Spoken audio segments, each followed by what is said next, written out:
2. Woo!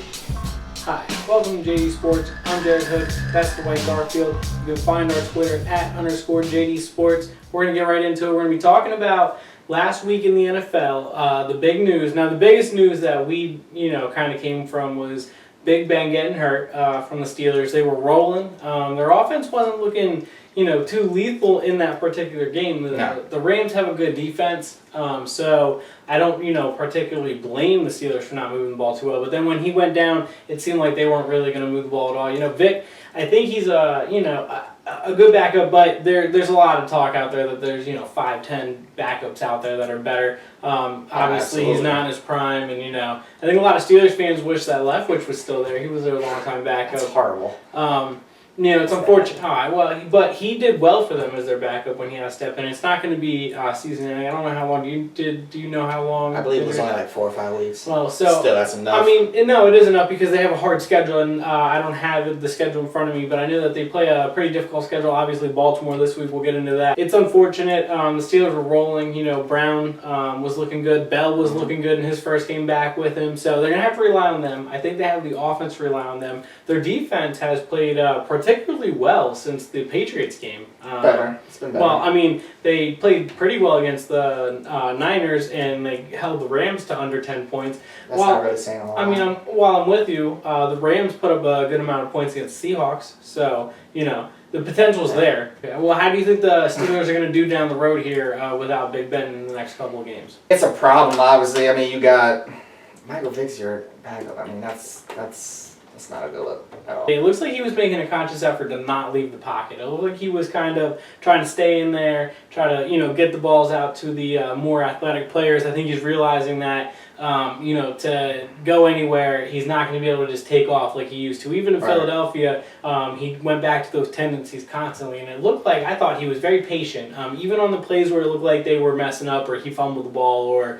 just that bad incompletion or whatever, he was in the pocket almost every single highlight or low light, and I was impressed by that because that's something that Michael Vick hasn't done throughout his career. And that's exactly why I don't have any faith in it, because we all know that's not his strength, and we know at some point he's going to get to this situation where he's going to run. That's just his nature. Well, he's not at this point. He's not changing. He's who he is as a quarterback, and he's not changing. He's too old to change. I agree, but do you think in today's NFL, with him going through while the NFL changed, he was there for the drastic change of how it was back, even in the early 2000s to how it is now. In today's NFL, you can check down, and he has very athletic players, and he can run screens, and you can run the ball with Bell pretty well. I'm not saying that they pull anything, crazy off, but you can even use his running then designed runs for twice a game, and next thing you know, he has to get down and out of bounds then if he's going to do that. But like I said, I'm most impressed with that. He stayed in the pocket, and I think if he can develop that, I don't think he's that great of a thrower. He has a really great deep ball. They have 3 wide receivers that can outrun almost any cornerback. They have a running back that can stick with any linebacker or safety. So I think there's an opportunity and a chance there. He needs to be protected, and I'm with you. He needs to not go back to those tendencies that you're saying that you think he will do.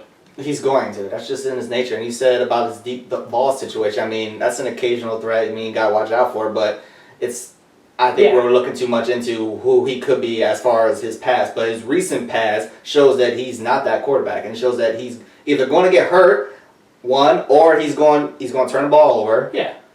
I don't see him being productive whatsoever. I'm not saying they even come out of it with a winning record. I'm saying with the talent around him, and if he plays it right, they might, get lucky and roll a few games off. I don't think they come out with a winning record. If you said it was 4 weeks, I think that maybe 1-3 is the most realistic, and you're happy with the 2-2. But I think that's what I'm saying. In 2 of those games, if he can figure out some kind of offense and put up, look at the Cowboys, and that. Who would have thought that they would have put as many? And I understand it doesn't look like they're going to be able to stay with a shootout for an entire 4-quarter game. But if they need to put up 35 in a game, they've proven they can do that, and that's with a backup quarterback. So I'm saying it's not so far off to think that Mike Vick, if he has the system and he understands what they're trying to do, and saw how Big Ben ran it, get some checkdowns in there. The potential's there. I think he can do enough, but I don't think it's actually going to happen. Right. I really don't. Well, can I just say as well, shout out to all the Steelers fans that got on your franchise for picking up Michael Vick. That's a whole different topic that we won't get into. Yeah. But shout out to those hypocrites that now have to root for him. It makes me happy inside. Yeah. Well, yeah, they all did say they were going to boycott their team if it came to this. So. Yeah, It's unfortunate because even as an Eagles fan, when that happened, I had even personal family friends say things like that, and I always err on the side of you did your time. You got second chances in life, but I agree. some people just, it is what it is, and that's their choice. So, I just think it's funny. Yeah, I'm Shout out with you. to y'all. Well, we're going to go into a couple of teams for, what we like the hot teams. You know what I mean? Buffalo. That was incredible. In the 2 games that they didn't play against New England, they looked unstoppable. And so, I mean, if New England's the only team that can stop you, you're in a pretty good place. Now, it's only a small sample, but what was your takeaway from even just the Sunday? Unbelievable. They look unstoppable at that point, but like you said, I mean, they faced the Patriots, which they did hold their own. Mm-hmm. So hey, they made it close at the end.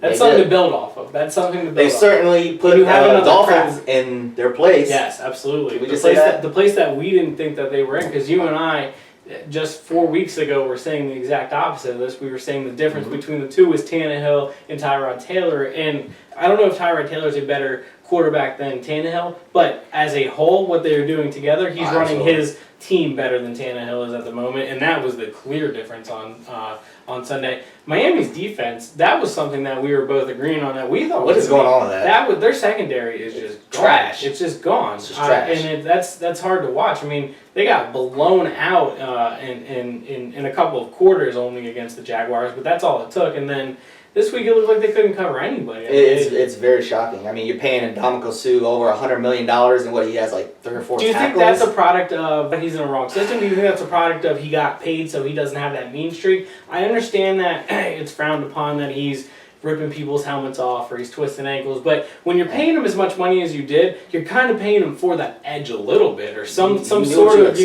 and he's not even throwing you that much of an edge to kind of he just looks he's not getting to the quarterback. I think he has maybe 1 sack, maybe. I mean, but even on run plays, it looks like they just putting the center on him and he's just kind of standing him up and not moving right to left, and the runner just going right by him. What do you think? Do you think that's a product of the system, or do you think it's him? You know what I honestly think it is? I think he's turning into that Albert Hainsworth situation. But see, that's got my money and I'm just done. Well, that was the next thing that I was going to bring up, but I don't think Albert Hainsworth was necessarily that situation because he went from one system in Tennessee where he flourished to a whole different system in Washington, and in that system, they basically told him to stand there, and that's what it looks like Sue's doing. It looks like he's standing there, but he's got the talent. He can do some work though. Right, he's not doing it. Well, I completely agree with you, but Albert Hainsworth has came out and said he had coaches telling him to literally stand there when the ball is snapped, stand up and get 2 blockers to come towards you. I mean, it looks like to me that's a situation that Sue's in. That's why I asked you about the system. Right. I think that if I have the talent that Sue has or Albert Hainsworth has,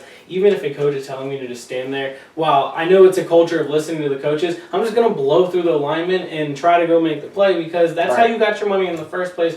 But maybe he's been so infused since he was probably 7 years old to do what the coaches tell you. Look at the kids in Texas saying that the coaches told them to hit a ref and they went and did it. So I'm not saying it's over crazy to think that Sue might be getting told the same thing that Albert Hainsworth was being told and just doing what he's told to do. But my thing is, Sue doesn't listen to anybody as it is. He does his own thing. So why isn't he doing it now? You're just going to stand there and not go after the quarterback? You're not going to make tackles? You're making $115 million, whatever it is, and you had like 4 tackles? Did the coach tell you to do that? No, I hear you. I understand. I'm at some point, stop blaming the scheme and just say, what am I doing? Am I doing work or no? And he's not. Their secondary wasn't supposed to be all that good, but they weren't supposed to be this bad. But their front 7 was supposed to be good. That's what they went and spent the money on this offseason. And they're not. I mean, Ware's not even really getting there around there. But he's getting double teamed because Sue's not doing anything. Exactly. They were thinking it was going to be the opposite. They were thinking that Ware was going to get the opportunities because Sue's getting double teamed. But, I mean, it doesn't look like either of them getting to the quarterback for the moment. So, but back to Buffalo. Their defense was really stellar in shutting down, which Miami doesn't have a ridiculously good offense, but they have a pretty good offense that can do damage at points, and Buffalo went in there and really held them in check. Tannehill's thrown 47 times. Right. To me, it's more so a story about how the Dolphins just relied too much on Tannehill. Right. But going back to Buffalo, very surprising to me. It's very surprising, especially when we both thought that they were going to be a threat. But to get completely shut out like this, it's just... Well, are the Bills this good is my question. Maybe, but here's the most interesting part to me, and I don't know if he ever even finds his way in the system. They're doing this without getting a ton of production from LaShawn McCoy. And that's the most impressive. Like, Clay going back to Miami, made that awesome play in the first quarter there, scored a touchdown, kind of won his whole team. But if he stays healthy, he seems to be the biggest weapon for that whole entire offense. Not just Tyrod Taylor. It seems like they're just running screens to him, and they're trying to get him in open space all the time. So, but the running backs, it's by committee, and it's impressive.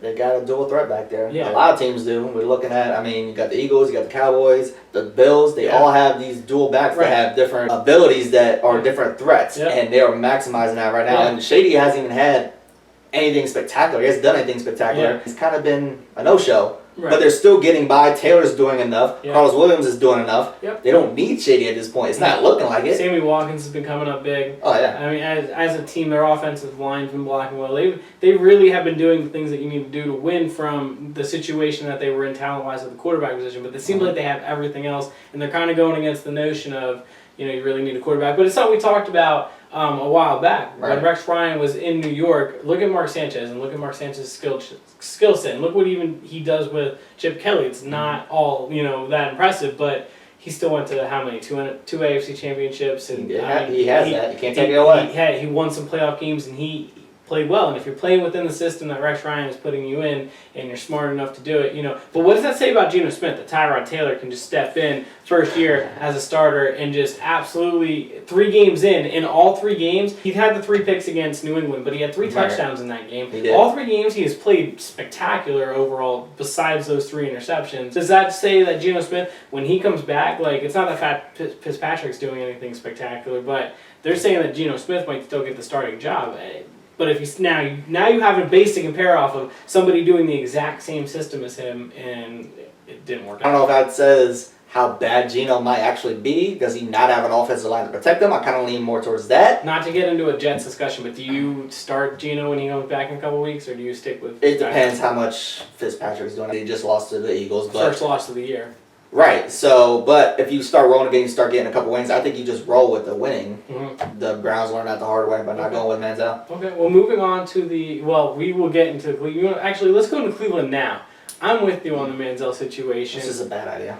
Why didn't they start him? They said that 3 or 4 players have come out and kind of said behind the scenes anonymously that the players in the locker room are upset that Manziel's not the starter. This is the Browns organization as a whole. You split the locker room by doing this. Now you have a quarterback situation that you didn't need it. Go with what's working. Go with who's winning. You can't go week to week to week.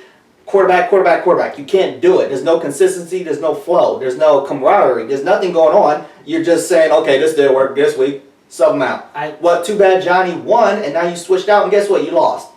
So now what? Now you got a dilemma on your hands. Now the fans are saying, what now? Well, I look at it in the sense of, even though it ended up being close late, the Oakland Raiders gave up 30 points in the first 2 weeks. And at one point in the third quarter, the Browns had 0 points. Right. And that, to me, right there, I said Johnny Manziel needs to be your starter, because if it's not just one team just randomly put up 30 points, 2 teams in a row put up 30 points on Oakland's defense, and you couldn't get a point through the first 2.5 quarters. You got to change the offense, because look at what Manziel did the week before. So exactly. I say, go with Manziel. I'm a Manziel believer. Plus, you're never going to know if he's going to make it in this league. You spent all that on him. McCown's not going to be your quarterback to win the Super Bowl anyway, so it's not a waste if you hurt his confidence. Unfortunately, you don't want to just say that about a guy, but at the same time, it's part of the business, and that is what it is. You already invested so much in Manziel, you might as well just see what you can get out of him, and you just blew your opportunity.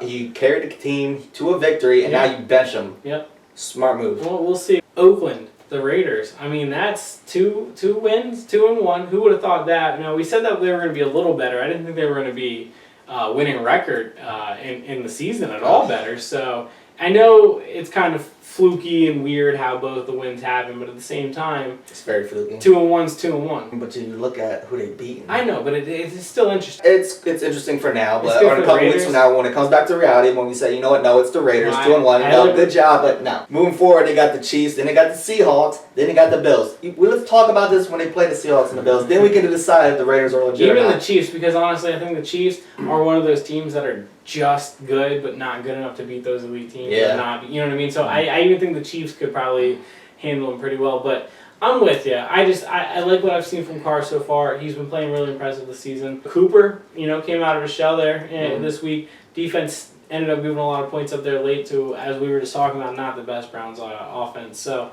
we'll see. We'll see how where that goes from there. The last team I wanted to bring up, and then we'll get into our picks, is Indy. It's the kind of game that, as bad as it looked at times, sparks the rest of your season. You're 0-2. You're basically on the wire. And Andrew Luck, he put them on his back in the last 2 quarters of the game, the way you want your franchise quarterback to do. But as we talked about last week, I'm on the side of get him some more help. Get him some offensive line. But they're more on the side of he just needs to do it himself. He just did it himself in those last 2 quarters, won them a football game that basically was desperate. It was a division game. As bad as it looked at times, it's one of those moments in a season, does it spark them to that run, that AFC Championship run, or even that Super Bowl run that you predicted? I did predict that. Is it potential? Yeah, there's a potential they can roll with it. Put up 21 in the 4th quarter. That's pretty impressive. Impressive no matter who it's against. Right. Could it happen? Yes. I think it could actually spark them. Will it? Probably not. Honestly, I still don't trust their offensive line. The fact that you were in that hole against Tennessee, granted it's a rival game, whatever. But in saying that, at this stage, I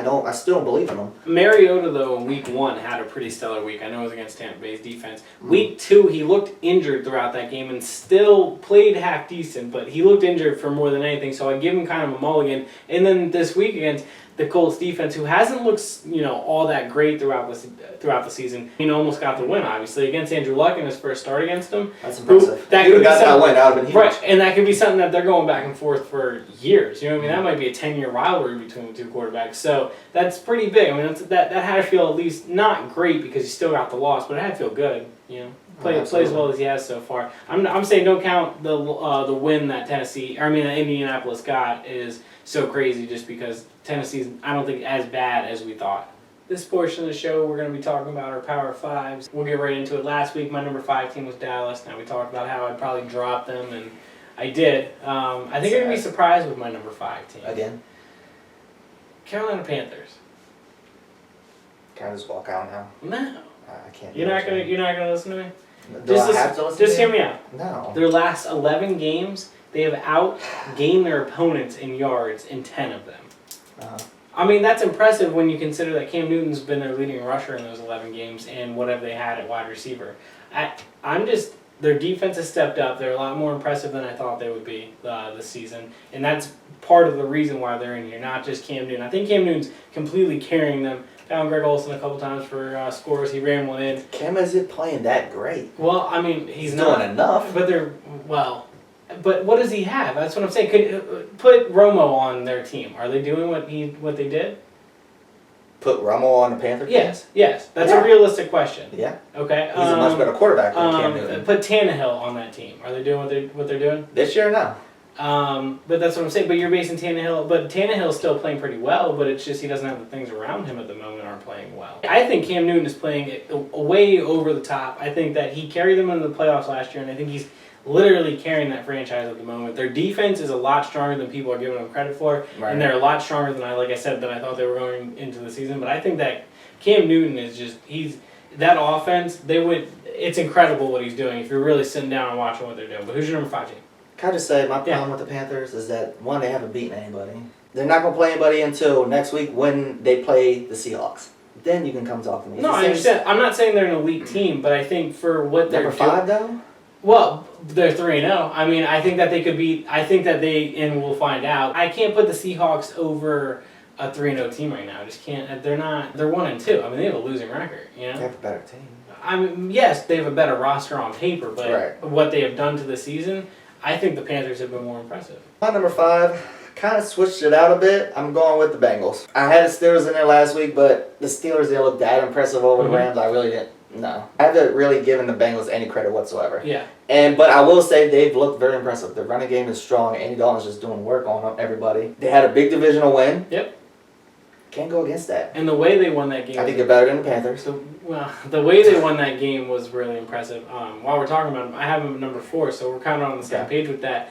What A.J. Green has done, like last week, he always does that against the Ravens. But the week before was Bernard. Bernard had a crazy week, and the week before that it was Eifert. So I mean, they've had 3 different people blow up for them in 3 different weeks individually to get them their wins on top of Dalton. And I think the reason you were saying that you didn't feel like you gave them enough credit, I think a lot of people kind of overlook them because this is routine, right? You're going to get this Bengals team week 1 through week 17 You expect it every single year. It's when you get to the postseason that that's when you really start to pay attention to the Bengals because you know they have weapons and you know their defense is going to come play well and you know they're going to be well coached. It's can they put it together and beat the elite teams in the playoffs that they've had the problem with so far. I think it's that plus the fact that I kind of live in nostalgia. I still believe that the Ravens are going to be better. I think 0-3. They're not as bad as they look. I think 0-3 They're not as bad as the record says they are. It's horrible. And as I said, I think, like I said last week, I think the Raiders game, they just completely overlooked it. Coming into this game, and it was a long road trip type thing. And they didn't give up any touchdowns to a pretty good Denver offense. They obviously put up 30 points, and then they look pretty good in this week against Cincinnati, who has a decent defense. So, well, I'm with you. I don't think their record really says what they are, but they got to get it going. I mean, 0-3 is almost impossible to make the playoffs. You got, we talked about Big Ben going down, so that's a big deal. You know, maybe they can kind of catch them at some point, but it's going to be hard to catch a 3-0 team that you just lost to at home. So. Number 4 stays the same. I got the Falcons. Yeah, they got a big win over the Cowboys. Granted, they looked rough in that first half. Yes, they did. But the Cowboys offense, it was a tale of 2 halves. I think they came back and just demolished us. They were caught off guard in the first half. Like, they did not expect. Yeah. And that was impressive. But the run. I mean, we talked about it last week. We both said it's going to be up to the Cowboys defense. It's going to be up to the run. And like you said, in the first half, it looked amazing. Actually, they were running the ball really well, and they were playing pretty good defense. But second half, Julio Jones, he's just and Freeman had a ridiculously big game on him too. I mean, he was just running all over, and he had that long run. So, not a good weekend to be for Dallas' defense there in the second half. But I was impressed with their Dallas' offense. So that's something to go on. But Atlanta, Matt Ryan, he's slinging the ball around. Him and Julio on a whole different level right now. They shut down our running game completely. Yeah. Our offensive line stopped showing up after the first half. They actually look pretty good on defense there. They've done that in every game, I think. They've looked really bad at points in defense, but they've looked really good at points of defense. And I know that you're going to have up and downs with games, but it seems like they're extreme, half to half. But when they have it together and they're clicking, obviously it's incredible and hard to stop. They're 3-0. Stunningly enough against all 3 NFC East teams. 3 of the 4 NFC East. My number 3 team is Arizona. I have them jumping Cincinnati. I had them at number 5 last week. The New Orleans game was close, but they did what they had to do to win. Their defense looked good. And the last 2 games, they have just steamrolled. And I know it was against 2 probably mediocre kind of teams in comparison, but they looked, they on offense, they've looked unstoppable. And on defense, they've looked really dominant. Right, I agree. I still have them as my number 2 team. Yeah. Honestly, the Cardinals, they're more so what I'm thinking they were last year, which they've carried over. Last year, pre-Carson Palmer, it was the same team, and they were just dominating everybody. And I think now that Carson's back, he's healthy again, they're just going to roll like they were supposed to roll last year, and they could potentially do some big things. They could make some noise. Like you said, they looked like they were going to be one of the best teams in the NFC last year. They might have even competed with Green Bay and Seattle. Oh, they would have. Yeah, absolutely. Maybe even Seattle for that division. But so to see what they're doing this year, and to see how Seattle getting off to the 1-2 start there, they're 3-0. I mean, that's a big thing. Plus, they now have a division win over San Francisco. So they're rolling right now. They're looking good. They're dangerous. Yeah. So you said they were your number 2 team. Well, who's your number 3 team? Number 3, I still got the Packers there. Okay. Well, I have them as my number 2 team, so we just flip them around. They beat the Chiefs. They did what they were supposed to do. Let's just put that way. They won. The score was a lot closer than it looked. Jamal Charles getting the 3 touchdowns there. 2 of them really late, but overall, their defense held the Chiefs' offensive running attack, which is their strongest point, pretty well. They didn't let Kelsey get a whole lot of catches, but he had 2 big catches there on their touchdown drive in the first half. But overall, I thought the Packers' defense was locked down, played a lot better than we even said 2 weeks ago against the run defense again. They did really well. So, and then obviously Aaron Rodgers is Aaron Rodgers, and it's just run. I still put Brady as the number 1 quarterback in the game right now, but Aaron Rodgers is the most talented quarterback in the game right now, and the way he's playing is just it's impressive. It's fun to watch. I can't really argue Aaron Rodgers right now. I was impressed with the defense. Alex Smith looked completely lost out there. Yeah, at times. It wasn't even that he looked lost. It was more of like and Gruden even said it. drop back to pass, run, scramble, fall. Because, like, he just didn't have time to look. He was looking downfield, and when he was looking, or what he was looking at was always covered, and it was in no time. The Packers' defense, if they play as strong as they have the last 2 weeks against, I don't think that the Seahawks offense or the Chiefs offense are going to be world beaters and score 35 points a game, but they look very impressive against two offenses that are playoff caliber teams, and that to me makes them the edge in the NFC. That's why I have them at number 2. And I picked them this year to go to the Super Bowl, so I'm liking what I'm seeing so far. But it's only 3 weeks in. Now we both have the same team as number 1, is what I'm assuming. Again, do we even have to talk about this? Is it even a story? The Patriots, Brady, they just completely obliterated the Jaguars. Everybody's on Rodgers right now, and this is why I wanted to bring up that I thought that at the moment I'm still going to take Brady. In his last 2 games, he has completed 71 passes of 100 attempts, right? He has 824 yards, 5 touchdowns, 0 interception. That's a whole different level. That's MVP number. I know that people, like I said, people are saying that Aaron Rodgers is the best quarterback in the game right now, but if Tom Brady at 38 years old is still putting a jersey on and putting up more points against defenses, I'm going to pick Tom Brady over him right now at the moment. I think at this point, everybody on Rodgers because everybody expects this out of Brady. Yeah, it's insane how under the radar I know everyone's talking about how they're rolling just like we do, and it's just like you don't really have to talk about it, but if you really watch what they're doing or break down the numbers, it's mind-blowing how dominant they are. They're just doing what they want against everybody. Yeah, on offense and defense. It's not even like, their defensive numbers look worse just because the third and fourth quarter, it's all their backups playing against the other team's first strings, and the other team's first strings passing, nonstop. So their numbers are nowhere near on defense what they really should be, and that's, if you look at them now, they're incredible, so. I'll see it changing anytime soon, so. Hey, we both said it.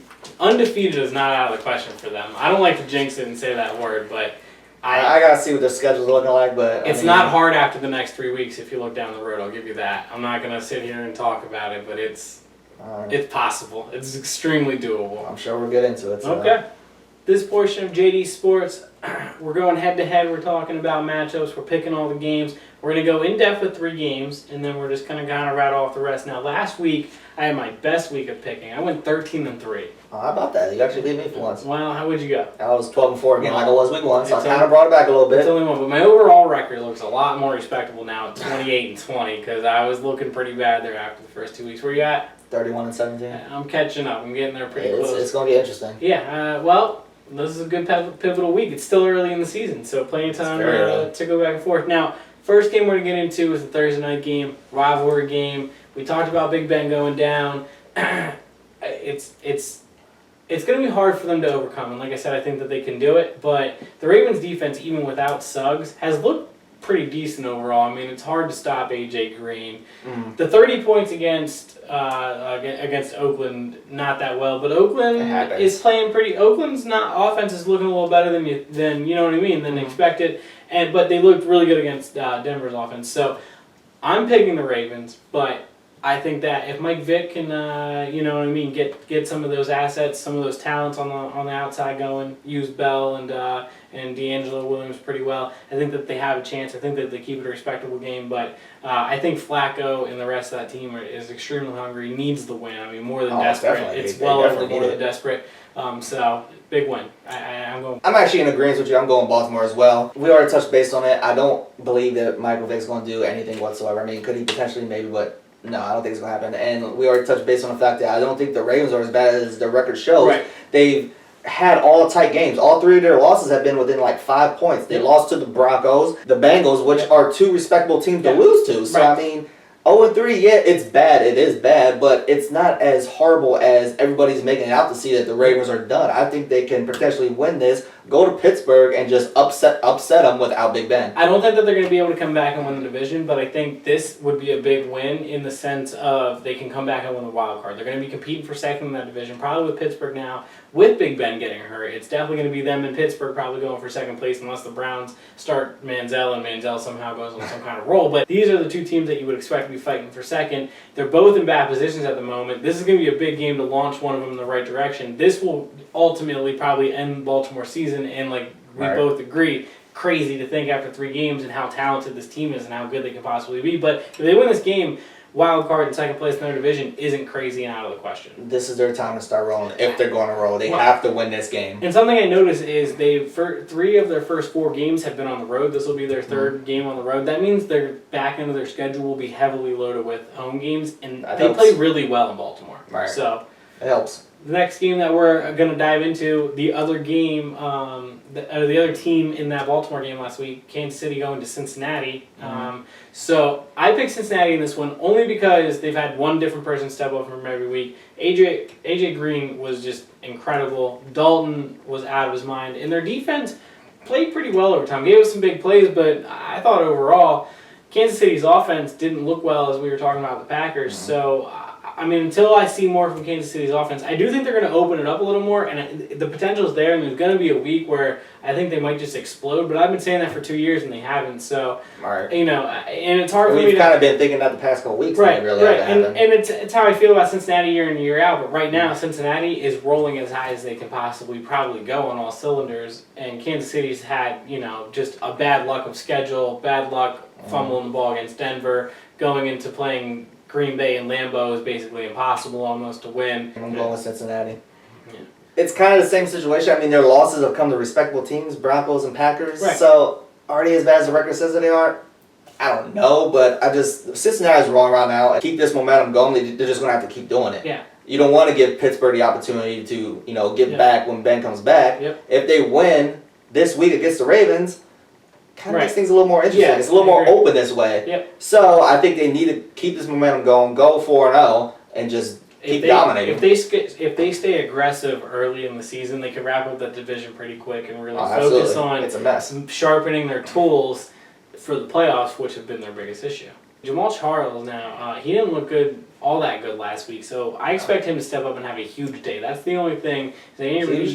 Well, I mean, he had a pretty good day against Denver, but he fumbled the ball. He's looking for redemption. And I know he had the 3 touchdowns, but 2 of them were garbage. I think he's going to step up in a big way, like maybe change the factor game. Like I said, I picked Cincinnati, so I don't think he's going to, you know, win the game or anything like that. But I see him going out there and pushing the issue, at least forcing it or trying to, you know, look for balls a little more. I think he's going to be very active. The other game I highlighted, it's kind of a hard week for games. We were going through the games and trying to find the 3 games to really get into. It's not that impressive, really. Well, we got St. Louis and Arizona is the last one to dive into. I like it because Arizona's defense is playing stellar, and as an Eagles fan, I have interest to see what Foles does in St. Louis, and struggles through 2 games. Want to see him succeed outside of Philly? Well, I just want to see what he does. I'm not necessarily rooting for him. I'm not rooting against the guy. You know, I mean, wish him well as a person, but I'm interested to see if it was the right move. Talking about if just letting this guy go was the right move. He struggled through 2 games. One was against a Washington defense that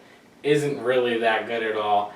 And the other one was against, I think, a good Pittsburgh defense. So I'm, you know, not giving him a mulligan, but I understand the struggles in that one. But I think this will be the true test. It is the hardest defense that they're going to play. Obviously, can he look better than Kaepernick? You know, I mean, I think that's extremely possible. But is that going to be a challenge? Oh, absolutely not. But the issue for me, the thing that I'm most excited to watch, I should say, is Arizona's offense for St. Louis defense, because we know Arizona's defense is going to be solid and very good. It's a good matchup. It's going to come down to the Rams' offense making plays to stay with the other side, but St. Louis' defense is extremely good, and Arizona's offense has been playing extremely good. So, who do you got on this one? They're rolling. I'm going with the Cardinals. Yeah. The Rams can do enough offensively to go against that juggernaut of a Cardinal defense. I just don't see it happening. Yeah. And I think the Cardinals are just going to do what they've been doing, which is just proving that they are a threat and they're here to make some noise, and they're going to prove it against a decent defense in St. Louis. Now, you said earlier, we both agree that Tom Brady is putting up MVP-like numbers, and with how Aaron Rodgers is playing, it's hard to also say this, but